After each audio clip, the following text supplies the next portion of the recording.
Premièrement, on va repérer là où il y a le plus de besoins. Je vais vous mettre juste après cette vidéo une fiche avec toutes les notions à maîtriser pour le brevet. Idéalement, vous allez donc ranger ces notions-là dans l'ordre de difficulté pour vous, parce que pour chacun, cet ordre sera différent. Et comme ça, vous allez traiter en premier ce qui vous pose le plus de problèmes. Je sais, c'est le moins sympa. En général, vous adorez réviser ce que vous savez déjà. Sauf qu'en faisant ça, vous faites du surplace.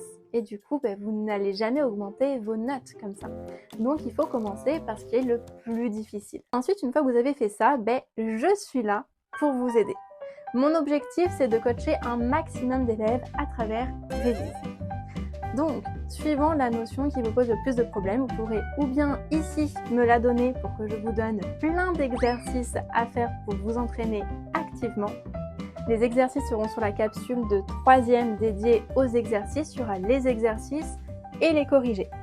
Donc je ferai ça pour toutes les notions qui me seront demandées. Il y aura des exercices pour tout niveau qui partiront d'un niveau 5e, 4e suivant les notions qui vous posent problème jusqu'au niveau brevet avec des exercices type brevet. Le but est que vous vous remettiez à avoir de l'entraînement actif.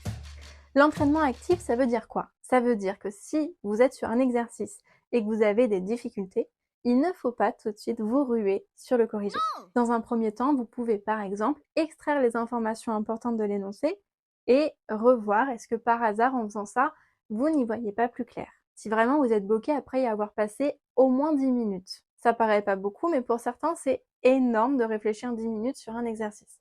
Donc si vraiment vous êtes bloqué au bout de 10 minutes, là, vous regardez petit à petit le corriger. Mais je déconseille de le lire en entier. Le but, c'est vraiment que vous le lisiez petit à petit et qu'à chaque nouvelle phrase, vous vous posez la question, est-ce qu'à partir de maintenant, je suis capable de reprendre la suite de l'exercice? Est-ce que ça m'a débloqué ou pas? Si vous le faites pour chaque phrase, vous allez avoir normalement un moment où vous direz « Ah oui, ça y est, ça c'est bon, je sais faire ». Et il y aura au moins une partie de l'exercice que vous aurez fait tout seul.